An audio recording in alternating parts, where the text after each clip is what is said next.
Hello, and welcome to the Knitting Traditions Podcast.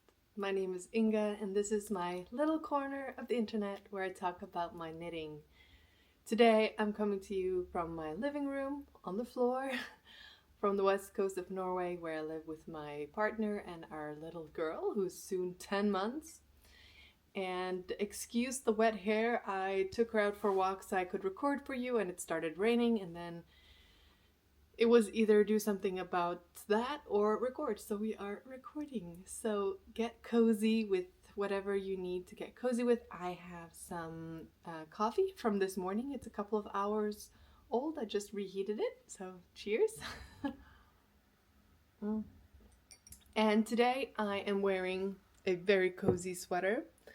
I didn't bring a jacket on the walk, so this is also covered in rain, but it's already dry because this is a non-superwash yarn, so the water just we say prelle in Norwegian, but it falls off. And this sweater is a pattern from Rauma. I googled it so I could tell you. It's called fjær genser, and it's from the 425-9 dame, which means woman. And I tried to have a look to see if this pattern is in English. On Ravelry it says that it is, but when I go to the link, which is their website, I am only able to find it in Norwegian. I don't know if that's because I am in Norway or if any of you are able to find it in English, but if you like the look of this sweater, it is a very simple top-down raglan. It gives you stitch counts, and the color work is charted. So I think it should be able to figure out if you have knit a top-down raglan before. The sweater is supposed to look like this. I don't know if it shows up on my camera. So I did some modifications to it. I did double the length of the neckline, and then I folded it down so that if it is really cold in the winter, which it does get at my cabin at least, I can take it over my face, or I can keep it folded down, which is also looking longer than in the original pattern. I also opted for fewer stitches for the raglan because in the pattern there are 4 stitches between where you do the increases, and I only did 2 stitches. And what else? I did a different bottom of the sweater. The original one is just regular ribbing in the round. I split it into front and back and knit them longer, and the back a lot longer.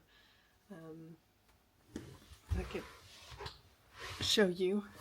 So mine has a split side and it's a lot longer than in the pattern. Super cozy. Highly recommend a cozy sweater like this. The yarn is fivel, which is a 100% Norwegian wool yarn, loosely spun thick yarn. It's somewhere between fjenul and vams, if you know those spaces. The fjenul is this yarn, and this is a sport weight yarn. And I don't know if vams is considered bulky. So this is definitely Aran or thicker. I have some fivel here so I can show you the length or tell you the length. It's 100 meters to 50 grams for the fivel base. This is becoming one of my new favorite yarns. Fjenul and anything from Hillesvåg is very high up there, but this is also becoming something that I really enjoy. So I'm working on my second fivel project that I'm going to show you. But before I go into the new whips, because I don't have any finished objects today, but I have made a lot of progress on new and old whips. And this one is a finished block. Besides, I haven't woven in the ends. So this is one of the squares from the Stella quilt blanket from Laura Penrose. And I hadn't finished the last white square. So I did that. And I have 100 ends to weave in. She recommends weaving in as you go. I didn't do that for this one. I will regret it, but that's okay. and I started a 4th square, and I'm using rauma lammull, which is thinner than a fingering weight, and I'm holding it double, and the gauge it's giving me is equivalent to using a DK single. And the other 2 squares that I have from before are this maroon colorway, which is also really pretty. That's an alpaca blend, a yarn from Knit Crate that no longer exists, sadly. And then I have this lovely deep heathered foresty green. So I have these beautiful fall colors, and now I need to choose what color to use for my 4th one. And I do want to use yarn in my stash, but I have quite a bit of yarn in my stash. So if you can think of a color that would look great with these, then let me know. I am kind of thinking maybe doing a dark, like charcoal gray. But yeah, if you have any ideas, let me know, and I'll see if I agree and if I have something in my stash that fits those criteria.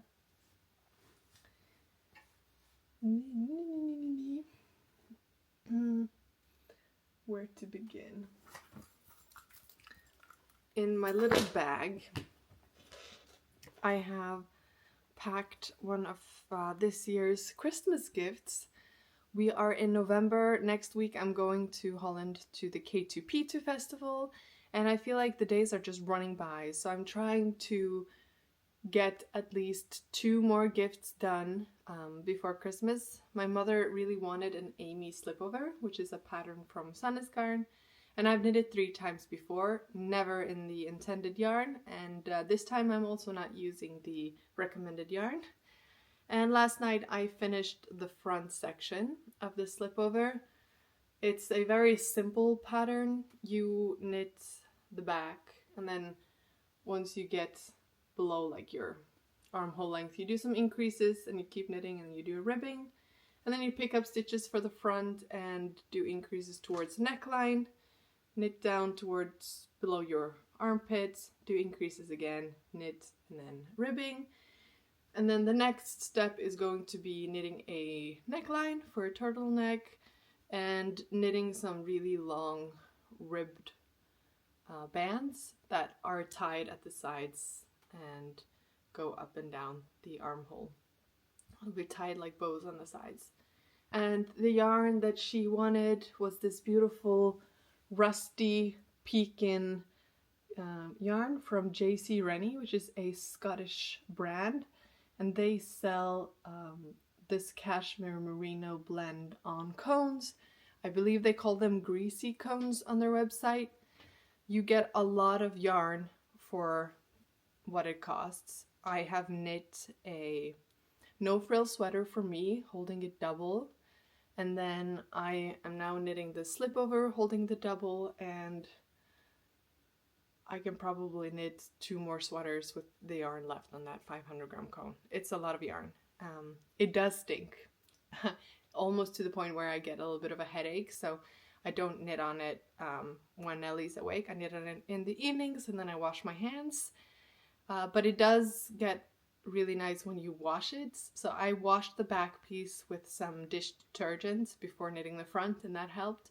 And now I'm gonna wash it again now that the front is done, before working on the bands and the neckline, just to keep the scent on a lower level when I'm working on it. And I think this should be done in not too long if I just keep working on it, and then I have 1 gift out of the way. And I do actually kind of want to make another one for me, because I do love how this is looking. There is a little bit of rowing out on the front, but the back piece, which I have washed, has evened out really nicely without blocking. I just washed it and laid it flat. So that is a Christmas gift coming up. In the same bag I have packed 2 balls of yarn that I'm thinking of taking with me to K2P2.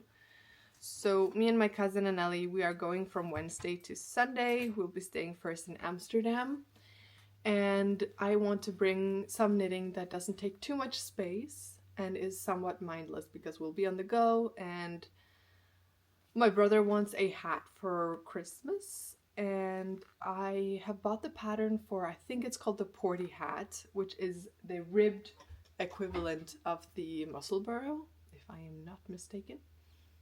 And he liked the look of that one. I'm gonna double check. Yeah, the Porty hat. And he is between sizes, between the adult and the adult large. So hopefully I can figure out how to modify it. It's supposed to be a very easy pattern to modify for whatever yarn engaged you have. And I bought some yarn in Bergen because they have three new yarn stores in Bergen. And I went to all three of them in the span of an hour. They were like basically on the same street. And I saw this yarn from Laine, and I've not used this yarn before. She said that this is not a superwash yarn, but you can still treat it, like wash it in the machine. She didn't know the name for it. It's it's treated so that it doesn't shrink, but it's not superwash. So I don't know how that works, and I haven't done any more research, but it's a gift for my brother, and it feels soft. It's not the thinnest of yarns, so I think it would make for a good hat for him. He is very knit-worthy. I have knit him a sweater before, and he wears it once a week. And I knit him a cowl with the leftovers of the yarn from that sweater last year, and he wears it all the time, and his girlfriend steals it, so I kind of want to knit something for her as well. So yeah, a hat for him, and then maybe something for her. Last year I knit a little water bottle cover for her, and apparently she takes that water bottle with her to school every day and she uses it every day, so also very knit worthy. So maybe that's something that I will bring to the Netherlands. Maybe not the hot water bottle, because that is a tedious thing to drag with me when I want to have luggage space. But yes, I have 2 whips that you haven't really seen, and then I have 2 that you have seen. So I'm just gonna start on top. I packed them all neatly in my little basket to show. And this fivel yarn is a new colorway, which is called 415. It is very hard to describe. It's gray, brown, beige, undecided kind of colorway. And this is lot number 1, the first one, which is kind of cool. And what I am knitting with it is this cardigan test knit for Rebecca Clow, the Creabea, another knitting podcast on YouTube. And she has come out with the Staffen, which is a sweater, round neck cardigan, V-neck cardigan, and I believe also a vest. And I am testing the V-neck cardigan. It's a top-down raglan, which is a construction that I really enjoy. I have finished the yoke. I have split for sleeves, and I am now working on the body. And I'm just spit splicing the yarn when I get to new balls. So there is only one end to weave in this far, which is really nice. And I did a lot of swatching for this with different yarns because I did want to use something from my stash, but I didn't manage to find a yarn combination from my stash that I enjoyed without having to break into yarn quantities that already have an intended project. So I did end up buying yarn for this, but it is quite an affordable yarn and I love it, so it's all good. I am toying with the idea of adding pockets to this cardigan. That is not in the pattern, but I do think that the pattern sections are repeats, and I think that maybe when I get to the next ribbed repeat, I will put some stitches on hold and cast on new stitches the same way you would do underneath the armhole, and keep knitting, and then afterwards go back and pick up stitches where I picked up and those on hold and knit in the round, or just knit a flap and sew to the front. I haven't quite decided. We will see when we get there. I'll try it on underways to find out how it looks. The fabric seems a little bit looser than on my swatch with the fivel yarn, but I do think that's just because when you wash and block it, it kind of fells itself out a little bit. So right now it is more drapey than what my swatch seemed to be. But either way, the sizing is good. It has a range, and I think the size that I chose, number 4, I'm not within the recommended. I'm kind of in the middle, so it can go either way with how it fits. If I knit a little bit too loose or a little bit too tightly, but my swatch was on point, so it should be good. So that is one whip that's been getting quite a lot of attention. Put it back in my basket.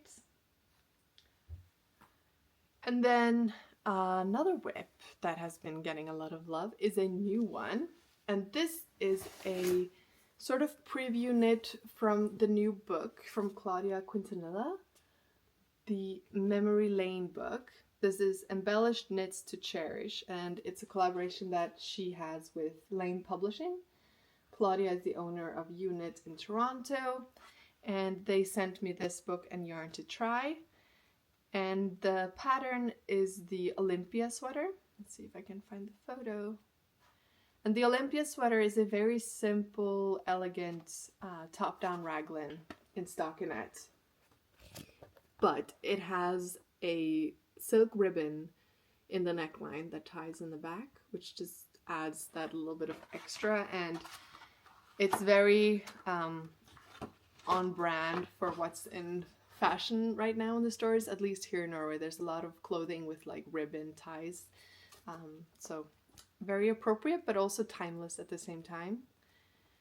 And she sent the yarn for me, and I am very pleasantly surprised. This is hand-dyed yarn from Canada.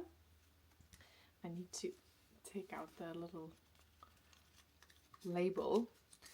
It's from Emilia and Philomene, and it's daphnee is the fingering, or it's lace really, the lace weight yarn, and then it's their silk mohair.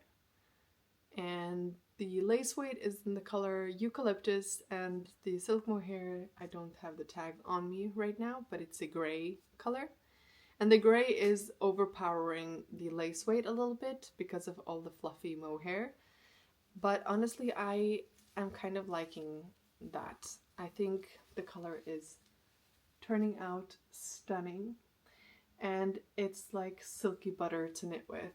And I finished the neckline, and I finished the yoke. I have split for sleeves and body, and I decided to do the finishing already and put the ribbon into the neckline in the back. I opted for a sort of champagne ebony colored one that I bought from Søstrene Grene because I didn't have a ribbon in my stash that suited this sort of gray color, but I think this was a nice combination.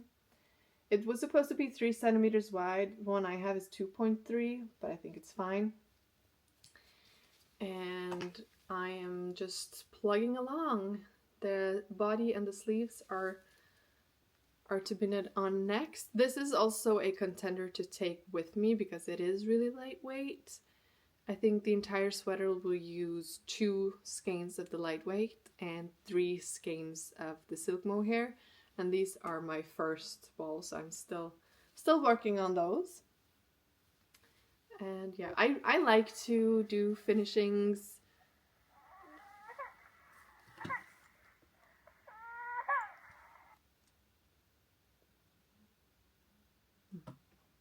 I like to do the finishings early. That way I can enjoy looking at the project as I'm working on it, and it gives me a lot more satisfaction than doing it at the end. There are other patterns in here that I really want to knit on. The main one is the one on the front cover, which is a beautiful silk mohair creation with beads all over, and it has like a little professional looking neckline. let's see if I can find the pattern in the book. It's called Wings. I have never knit anything with beads before, so that is on my bucket list. I have knit a lot of things in my knitting career. I started knitting as a child, but I've never knit with beads, so that is something that I do want to try someday. Maybe when Nellie is a little bit older and I have the brain space. Another one that I really want to knit is this beautiful cardigan. What kept me from knitting this, however, is that I live in a very cold climate, and a thin all-over lace cardigan is beautiful, but I don't know if I will get as much use out of it as the other sweaters in here. So yeah, really enjoying knitting on this. The pattern is well written. The book is beautiful. I know a lot of people has been knitting on the Aureliano of the other podcasters and knitters who have been preview knitting from this book. I have a lot of color work in my wardrobe, so I wanted to try something new, and the silk ribbon was new for me. Another one that I really want to make, and I think would be a beautiful Christmas knit, is this one. In white and red or burgundy would be stunning. This is the El Naranjo, and it's a combination of color work and beads. So maybe this is something that I will knit before attempting the wings, which has beads throughout the whole garment. High up on my list. So thank you to Claudia and Unit Toronto for sending that book. I will definitely have a lot of fun learning new techniques from it. And then I have done just a little bit of progress on this. This is a new to me designer. Where did I put my phone? This is called the Crossandra sweater, and this is the mini version. I will find the name of the designer if you want to look it up. I bought both the adult version and the mini version, as well as her new Biskrem sweater. It's Nashnitz. Nashnitz is the designer. And this is a very cute boxy styled sweater for my little girl. And it has a beautiful little seashell border, a rolled neckline, and I'm working on the sleeves. And I still have a few centimeters to go before it's going to be finished with an I-cord tie, which I'm really excited about, but also I've never done it before, so this has kind of been set aside until I'm ready to learn how to do that. But I am using some yarn that I bought on sale. This is Erle, Tynn Erle, which is a Norwegian silk mohair wool blend from Dalegarn. And I paired it with some fivel. Nellie picked it. It's the color 4886. She ate the button band, so this is what we went for. And yeah, just the sleeves to go. It's a lot of purling, which you wouldn't think since it's all over garter. But after knitting the upper back and front, back and forth, you join in the round. So then you have to purl every other row. And the sleeves are knit in the round, so you purl every other row. So keep that in mind. You could easily modify it and just knit it in pieces and then seam it together, but I don't like seaming, so you know, this is what we're dealing with. Also, it gives you, it tells you to make sure you get your row gauge and gauge right. I talked about this in the last episode. It's hard because if you get your gauge right but not the row gauge, you can't really change your needle size to accommodate because that will change the gauge. But with a garter, I don't think it matters, at least if you use a sticky, non-superwash wool like this, it kind of just stays the way that you block it. So I am knitting it to the measurements of the size, and I'm just not going to pull on it. I'm just going to lay it flat to dry, and then as my daughter grows, I will pull on it, and it will grow with her. Ta-da! And that way you have a children's garment that's probably going to last more than a year, which I love. Last whip is the blanket that I'm knitting on. I am hosting the Blanketalong together with Woolly Knit, and it's running until the 1st of March in next year, 2025. And it's a make-along for making blankets, and it doesn't need to be finished. It can be an old whip, it can be any kind of craft, as long as you are working on a blanket. Woolly Knit did have a discount code, but that is no longer valid, but still their prices are amazing. I am using their, and they are offering £100 coupon code for a winner, which I will draw at the end of the make-along, but just join for fun. This is their Aran weight cone, which is 400 grams, and I have 5 of them gifted from them to make this blanket. And I am making the Fisherman's Afghan. This is the color Natural Cream. I have just worked a little bit on my second panel because this is a blanket knit in panels, 5 panels in total. And the centerpiece, you can see how the pattern looks here, is finished. This is the biggest panel of them all, and I used 1 cone of yarn for this section. And then this is the second piece, and yeah, just working on it slowly because gift knits are on my needles, but this is a long mal and you don't need to finish anything. So it's just for crafting something cozy with no pressure, just for the pleasure of knitting something for a long time. So that is all of them. My friend Thao from the Knitting Swan is also donating coupons for her website for this, so there will be great prices, but it's not about the prices, it's about creating beautiful blankets.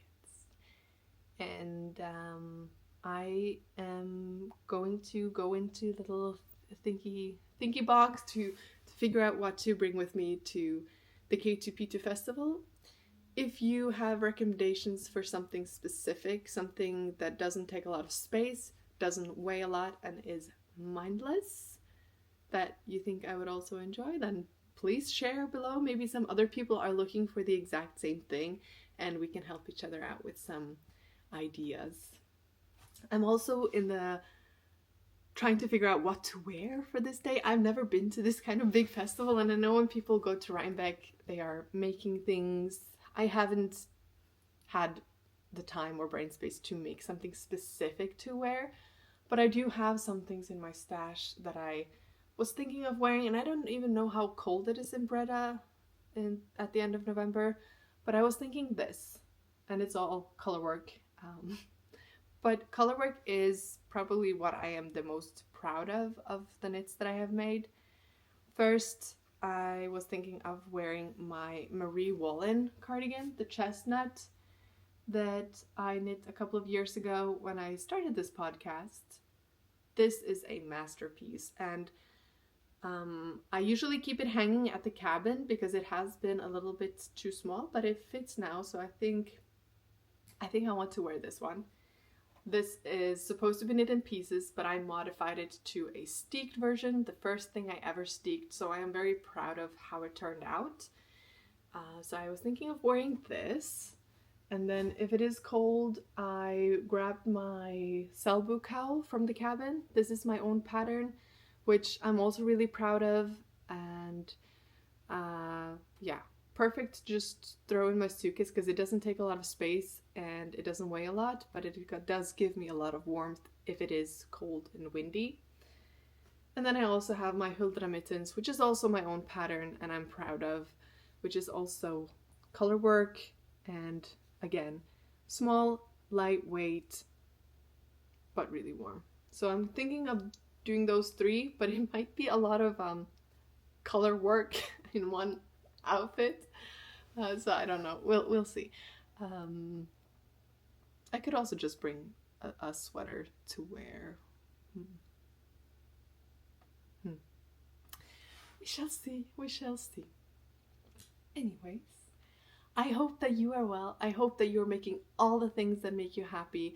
And even though I am stressing a little bit with Christmas gifts, I'm telling you, don't stress with Christmas gifts. It doesn't matter really at the end of the day. I just really enjoy making things for those people who really value them, and I find that it's a good way to spend my knitting time. And then I will get back to my other whips once I just have those little gifts out of the way. And yeah, I hope to check back with you soon. It'll probably be after the festival. I'll try to take some footage with a baby. It might be difficult, and I also feel a little bit awkward filming in public, but I will try to get some footage to show you next time if you are not able to go. And yeah, also on Instagram I'm a lot more active, so follow me there. I'm also called Knitting Traditions, and if you like this content and want to see more, give a thumbs up, leave a comment, subscribe. Everything helps this channel, and I hope to see you again here soon. Bye!